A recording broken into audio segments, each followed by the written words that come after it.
somewhere along the bayous of Louisiana, in a parish whose exact place has been quietly blurred by time and intention. A fragment of paper insists on being true. An 1847 court docket, a trio of neighborly letters, the cramped hand of an overseer's journal. Together they outline an event that resists polite explanation. 8 hunting dogs, a sealed cellar, and a young woman who went down alive and came up as something the local magistrate could only describe as possessing an authority he could neither explain nor dare to name. Within a week, the plantation was ash. Records were burned, ledgers shredded. Yet 3 independent witnesses, writing from separate estates and later preserved in a private collection in Baton Rouge, told the same impossible story. At dawn, a girl of no more than 19 walked calmly through the Devo gates. 8 massive hounds fell in behind her like a retinue. Their eyes fixed on her back, one planter wrote later, with the devotion of disciples. The Baroness, owner of both the girl and the dogs, was found dead in her bed that morning. Heart failure, the parish register would say. But the cellar beneath the kennels, the place where something broke and something else began, was erased from the record for reasons that have the weight of fear about them. The Devo estate lay 7 miles northwest of the parish seat, reachable only by a shell road that became a river in rain. This was sugar country in the 1840s, cypress swamps sagging into cane, the air always heavy enough to make linen cling and tempers short. French families still measured standing by pedigree. Catholic saints watched from mantles. The brutal accounting of plantation life, lives tallied as output, people reduced to profit, went unchallenged by those who prospered. Opelousas, a courthouse square with verandas already peeling from humidity, served as the parish's brittle hub, but real power kept its distance on estates that functioned as private kingdoms, each lord or lady absolute within fences and debt. The Devo house had once belonged to the Fontenauds, old Creoles who built fortune by careful marriages and remorseless efficiency.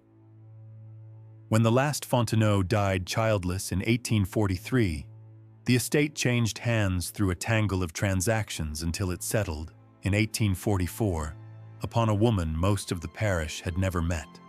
Baroness Eloise Devo arrived from Charleston with servants, trunks of European furnishings, and rumors that clung to her like perfume.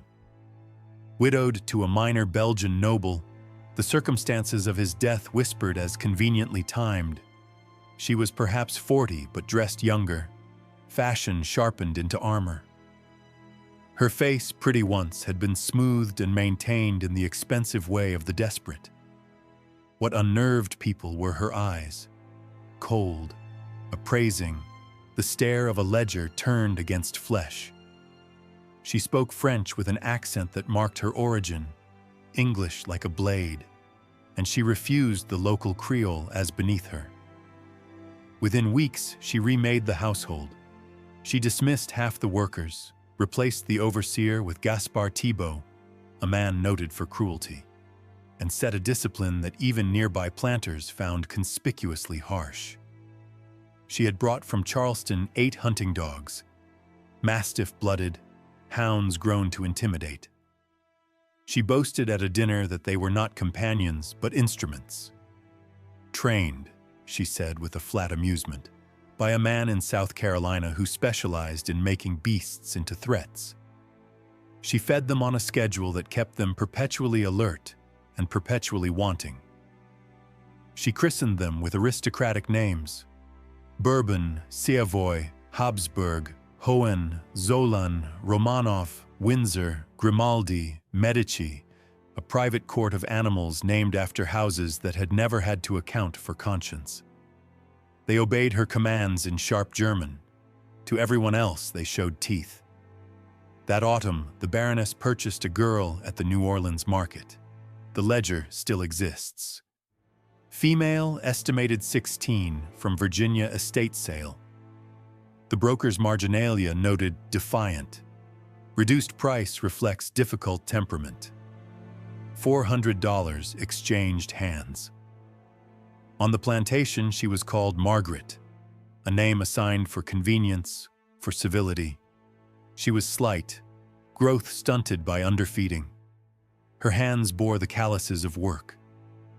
What unnerved overseers was not her body but her gaze. Her eyes did not drop. They watched. They retained a calculation and a steadiness that made men uneasy. The Baroness read that steadiness as a sport.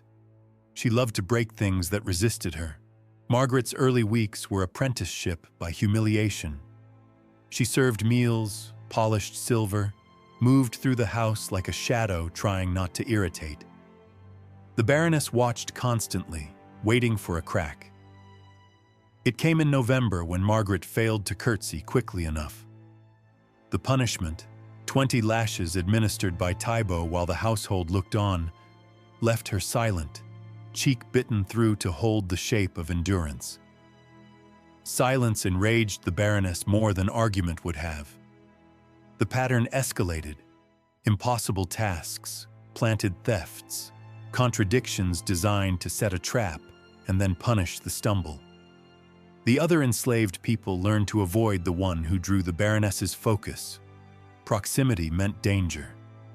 In March of 1845, a man from Charleston, introduced later as a husband by a previous marriage, visited and left, and something in the Baroness hardened. Gaspard Thibault's ledger noticed the change. She spent hours in the kennels, training the dogs herself, refining commands. She tightened the feeding schedule until hunger sharpened the animals' edges. She ordered a cellar dug beneath the kennels, an 8-foot square lined with cypress, earth floor, access by trapdoor only. It had no windows, no explanation. The Baroness never spoke its purpose aloud. She preferred certain cruelties to have the sheen of reason. Margaret remained in the main house, almost invisible again, until the day a bracelet went missing. May 17th, 1847 dawned gray and muggy, the sort of morning that makes breath heavy. Margaret was polishing silver at 8 when the Baroness swept into the room, hair unpinned, voice low and controlled in the way that made accusation worse than frenzy. The search of Margaret's quarters found nothing. The Baroness's face closed like a book. Thibault was summoned. "Take her to the yard. 20 lashes for theft," he said, as his copy of cruelty demanded. The Baroness intercepted with a smile that did not reach her eyes. "No," she said, and in that single word altered the girl's fate. "Lock her in the cellar under the kennels. Let her think about theft in the dark. Let her listen to the dogs. No food. Water twice daily. I want her hungry when I decide to let her out." They walked her to the long, low kennel, where the dogs erupted at her presence. Thibault led her to the trapdoor, unlocked it with a practiced hand, and showed her the ladder down into a sealed, cypress-board chamber.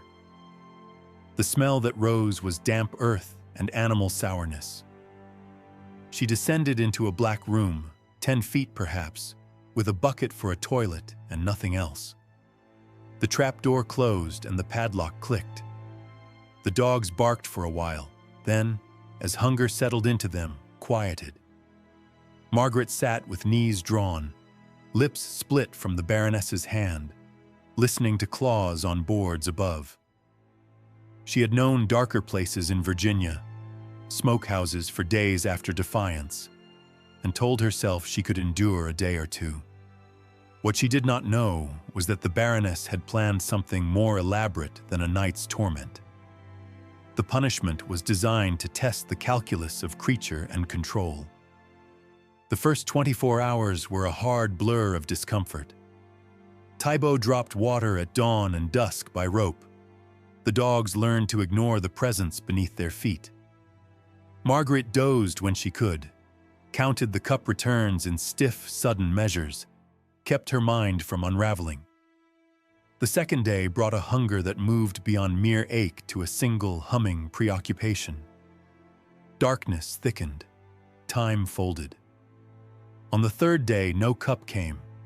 Her throat felt like cloth, tongue thick, mouth crusted. She called once. The sound cracked and went unanswered. Night came with lighter footfalls above, skirts and the Baroness's voice slipping insecurely through the gaps. "Are you hungry? Ready to confess?" The voice mocked, and then the terrible confession. The dogs above had not been fed. "Tomorrow morning I will open that door and let them down," the Baroness promised. "All 8 starving. Nature will take its course. The strong will consume the weak." Margaret did not, in the end, accept the doom she was offered. Under the packed earth, she did something only desperation could teach. She prepared. Her fingers dug, she wrapped strips of cloth around her forearms, she forced her breath into the cold shape of strategy. Most importantly, she made a decision. If the dogs came, she would not run. She would not plead. She would meet them without the tremor of prey. In the dark, she rehearsed being other than prey, an impossible lesson. Dawn leaked through the floorboards. Above, the trapdoor unlatched. The kennel gate opened. The first heavy dog descended. Bourbon landed and smelled the air. The cellar held its breath. What happened after that is the heart of the story, and it is the part history tried hardest to smother. The trapdoor rose with a click, and the first dog descended with a grace that contradicted his bulk. Bourbon, broad-chested, mottled coat, a creature built to dominate, reached the cellar floor and froze. For a long breath, the animal simply took in the room. The smell of earth, the sour tang of confinement, the human silhouette at the center. Marguerite did not flinch. She stood with her feet rooted in the packed dirt, her hands wrapped in strips of cloth, her eyes level and steady. She did not stare. A direct stare might be a challenge. Instead, she kept a measured watchfulness, an attention that said she was not prey to be reduced by panic. One dog became 2, then 3. Savoy, quick and jittered. Habsburg, slow and ponderous. Romanov and the rest filed down in a silence that felt engineered, like a ritual called into being. Within minutes, all 8 filled the small chamber, muscles tense, breath hard and hot in the cold air. The trapdoor above held the Baroness's face, backlit by morning, her expression a practiced geometry of contempt and amusement. "She will break," Thibault told her from above, uncertainty threaded under his tone. "Give it a moment," she said, as if time itself must be allowed to obey her. The dogs began the business of becoming a pack. They circled, noses at the ground, assessing hierarchy, testing who would lead. Bourbon took his place in front. Windsor and Grimaldi moved to flank. The formation the Baroness had bred into them came into being by instincts she thought she owned. The room trembled with possibility. Any one of those animals could have ripped the plan to pieces in seconds. Nature favored speed and hunger over nuance. The Baroness had banked on that. Margaret stepped forward. Her movement was small, deliberate. She closed distance in measured paces, reducing the posture of height by dropping to one knee, not to submit, but to alter the frame in which service and attack were read. She extended a hand, palm open, not as offer and not as plea, but as acknowledgement. The largest dog hesitated, head cocked, the old training clashing with the new signal coming from the human in the dirt.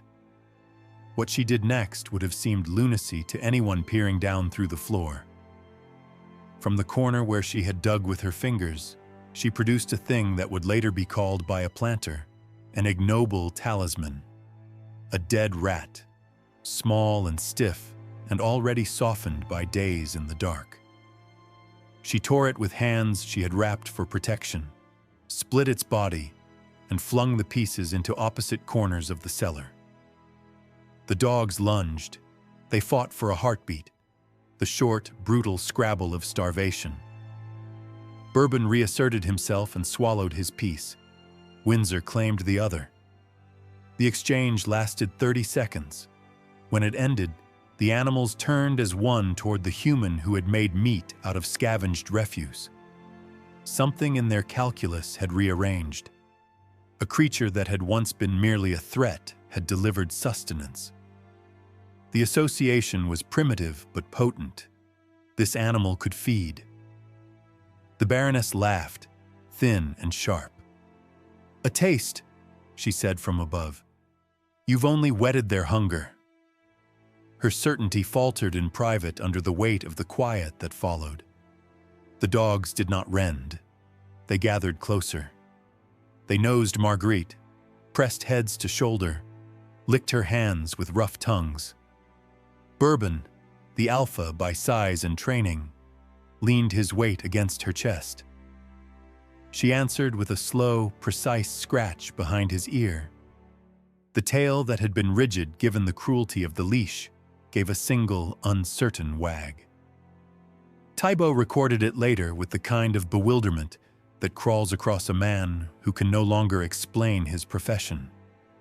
Dogs that were trained to obey fear had, in 3 days of shared appetite and confinement, chosen something else. Proximity, warmth, a kind of mutual calculation that shifted the architecture of command. The pack dynamics rewrote themselves in the space of hours, protectiveness replacing predation, order reshaped to include the two-legged member who offered food and calm. Above, the Baroness tried commands in the German she had drilled into them. Sharp syllables pelted the boards. The dogs ignored them. She showered dried meat into the room in midday showmanship. It should have produced chaos, and they ate slowly, one by one. Bourbon picking morsels and bringing one back to her feet, placing it at her lap as if presenting an offering. The sight unsettled the Baroness. Her instrument had refused to act as instrument. The humiliation was an infection. By the afternoon, the shift had completed. The dogs formed a living ring around Margaret when she moved. They positioned themselves behind her when she tested the ladder. They lay against her for warmth. The pack that minutes before had been bred to instill fear now acted like guardians. The Baroness's intent, the test she had designed to reassert hierarchy through hunger and violence, had inverted on her. What she had meant as spectacle became spectacle in which she was the audience of her own loss. Pride does not tolerate spectatorship in the face of failure. On the fourth morning, May 21st, the Baroness's decision tightened into an order of desperation. She gathered 5 men, poles in hand, and announced she would open the trap door, haul Margaret up, separate her from the dogs, and put back the world to its appointed places. Thibault cautioned. The men hesitated. Fear is pragmatic. Those who handle animals know timing like geometry. The dogs, if agitated now, would no longer be a matter of rods and ropes. When they opened the door, the scene that spilled into light made texture of disbelief. Margaret sat in the center, gaunt, the dirt etching her face. The 8 dogs formed a ring, bodies touching hers as if containment were a covenant. All eyes, human and canine, lifted together. There was no collapse in her posture. Her voice, when she spoke, landed like a bell over the small noises of the kennel. "No," she said. "I'm not coming up alone. We are coming up together, all 9 of us, or we stay." In that single refusal, the Baroness saw a denial the law could not easily swallow. It could have been the instant any of the men expected violence, a rush to demonstrate the old order. The dogs moved as one in response to the perceived threat, not toward the latter in blind hunger, but to arrange a shield between the ascent and the girl. Bourbon stepped forward, lowering his head, lips pulling back in a snarl that promised consequence. Baptiste, a field hand familiar with dogs, put his foot on the ladder and came back as if an animal's gaze had burned him. "I'm not going down," he said. Flesh tells truth where logic fails. The Baroness barked for force. Thibault argued, pragmatism softening into suggestion. "Let her up with the dogs. See what happens in open space." The Baroness's empire was built on the arithmetic of fear. To concede was to admit a debt she could not accept. The tension sharpened. The pistol in her hand, a theatrical muscle of authority, trembled. Fingers curled on metal. Blood and threat poised for a single sound. It was thin sliver that cut the stalemate. Thibault's hand on the Baroness's arm. He lowered the pistol with a movement neither quite gentle nor entirely obedient. "Ma'am," he said, voice gone hollow with caution, "if you shoot that girl, we will all die in this building." The threat of violence meeting the practical fear of mutual annihilation collapsed the Baroness's gesture. She told him to get her up, but with the caveat that she must be restrained and the dogs separated the moment she emerged. Thibault obliged, but he intended to do none of those things. Margaret climbed the ladder slowly. Behind her, in a sequence both surreal and unyielding, the dogs followed. Bourbon first, then Windsor, then the rest, their weight negotiated on wood as if they had practiced hidden rituals. She emerged like a figure from a dream. Filthy, thin, hair entangled, eyes clear and steady. The kennel light struck bone and resolve. The dogs formed their ring again the moment she stepped away from the trap. Witnesses recorded their own disbelief with the sort of small details that make testimonies ring true. Bourbon's breath steaming in the morning. Margaret's step measured though her legs had almost nothing left. The Baroness's smile collapsing into a mask of shock. The Baroness, pistol still in hand, asked the impossible question. "What are you?" Margaret answered with a sentence that would be recited by pen and memory. "I am what you tried to destroy. I refuse to break." In that kennel, authority miscarried. The men found themselves aligned not with the lady in silk, but with the truth of an impossible allegiance. A slave with 8 dogs moving as a single unit. The Baroness, face hollowing into calculated fury, ordered force. No one moved. The room was full of people who had been taught to obey, but obedience depends on the belief that power is unassailable. That belief had cracked. Margaret walked toward the kennel door. The animals followed like a living escort. The assembled men parted instinctively. The Baroness watched as the empire she had so carefully curated walked away. She raised the pistol and fired once, the shot lodging in a tree beside the road. It was either a warning or a spectacle. The sound multiplied the drama and drew field hands and house servants from the grounds. They arrived to the sight of Margaret stepping out onto the road, dogs in formation, and the Baroness standing in the doorway like a queen who had been told her reign had ended. Thibault stepped in between the Baroness and the rest, murmuring pleas to let the woman go before scene turned to murder. The Baroness, shoulders rigid, allowed the retreat. She did not yet grasp the full collapse of her dominion. She would discover it in the hours that followed, when the silence of her chambers yielded smoke, and then the final announcement of her death. But the moment the girl, the woman, disappeared northward with 8 dogs at her side, was the moment calculation failed and myth began. What happened next, and why the records that followed were so thin, will finish this story. Ask yourself, while you wait, what it means that a single human refusal, shared hunger, and an animal's choice could unpick a world that depended on certainty. If this has unsettled you, if you want the rest of what washed over the parish after that walk north, the Baroness's final hours, the burning of the estate, the letters that survived, and the decisions made to bury the truth, the path northward from the Devo estate was little more than a rutted ribbon of shell and mud, winding between cane fields and stands of cypress. Those who later claimed to witness Margaret's passage described a quiet that traveled with her, as if the morning itself were holding its breath. She walked slowly, weakened but upright, each step deliberate. Around her moved the 8 dogs, not wandering, not lunging, but in a formation so controlled it brought unease to every eye that saw it. Bourbon at the front, Windsor and Grimaldi flanking, the others forming a loose perimeter that shifted with her pace. A procession born not of command, but of something wordless and earned in darkness. Behind her, on the estate she had left, chaos waited to bloom.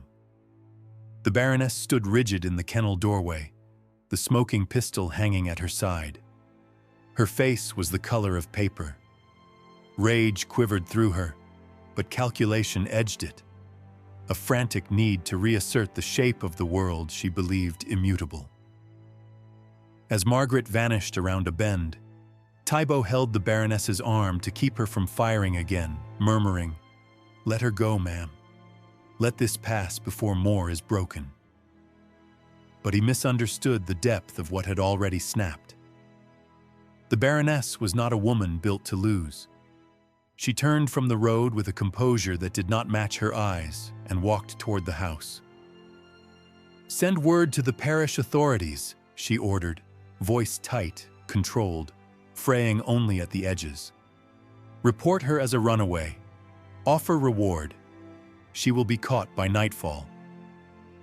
Thibault did not argue, though he knew the tone, knew the reach of that desperation, and knew, too, that what had happened in that cellar had already slipped beyond law's polite vocabulary.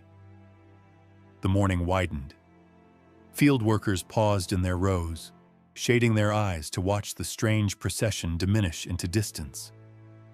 House servants whispered that the impossible had come walking through their yard and left untouched, 8 beasts at its side. Stories began forming in real time, each one an attempt to explain the thing that did not fit. How hunger had turned protector.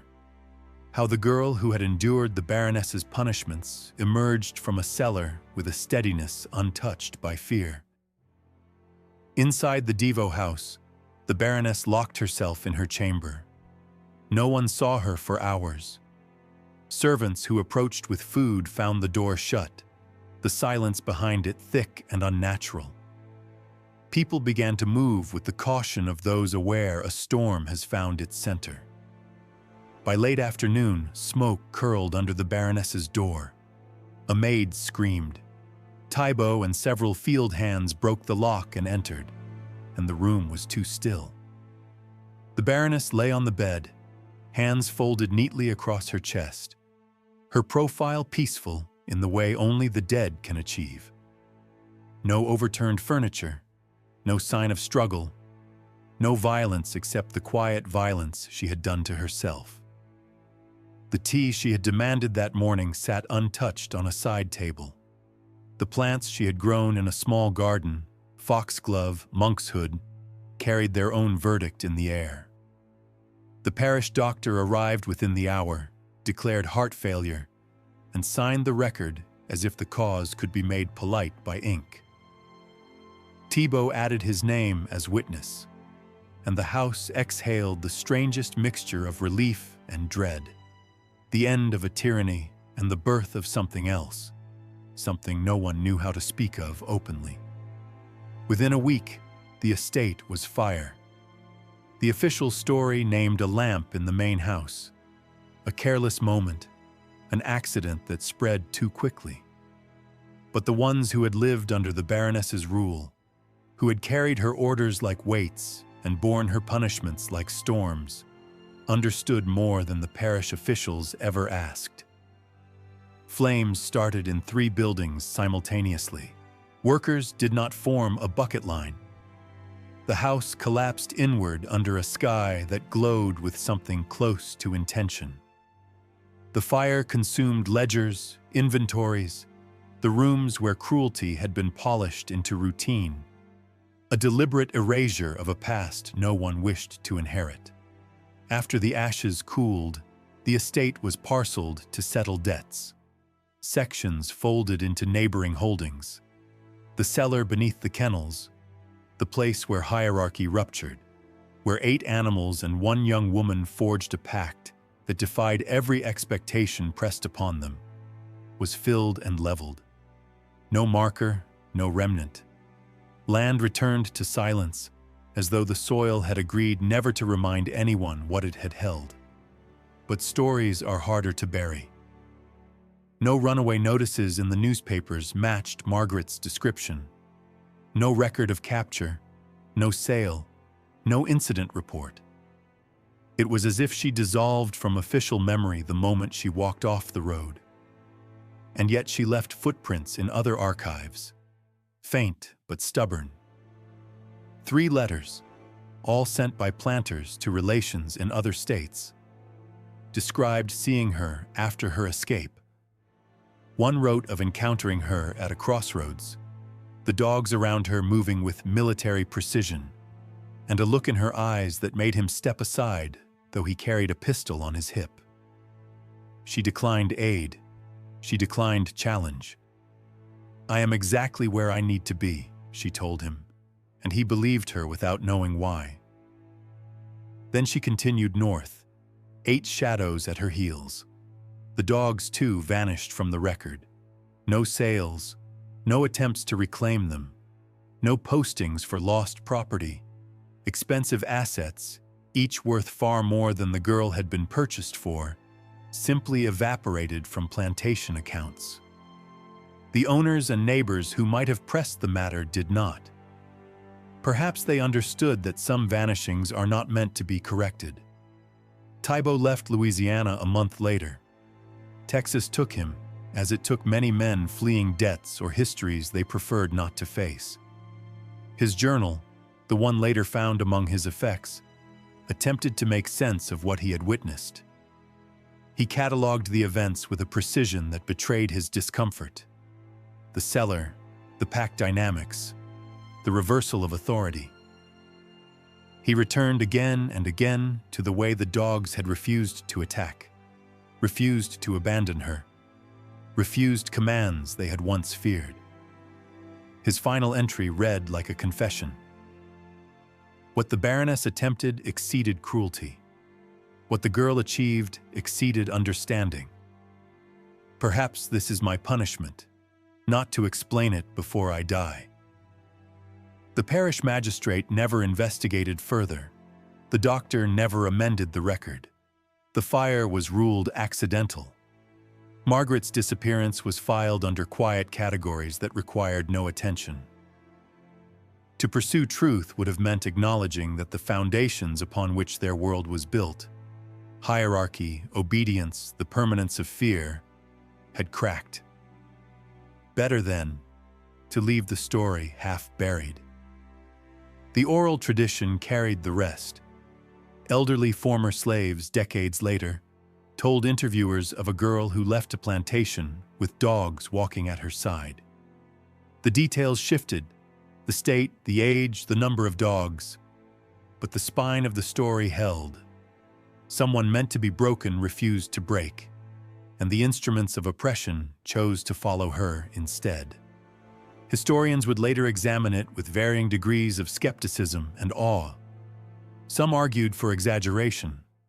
Others noted that pack bonding under extreme stress can rewrite behavior in unpredictable ways. But one researcher, in a paper published in 2003, came closest to the heart of it. Either the testimonies were so embellished as to become fable, or something happened in that cellar that revealed a capacity for connection. Modern science still doesn't fully grasp. The truth is almost always found between what can be measured and what refuses to be contained. Authorities tried to bury the story, not out of malice alone, but out of fear for what it implied. If one enslaved woman could refuse, absolutely, could walk away from bondage with 8 predators guarding her, what else might be possible? What other certainties might collapse? But some moments resist erasure. They slip sideways into letters, into journals, into the memories of the marginalized.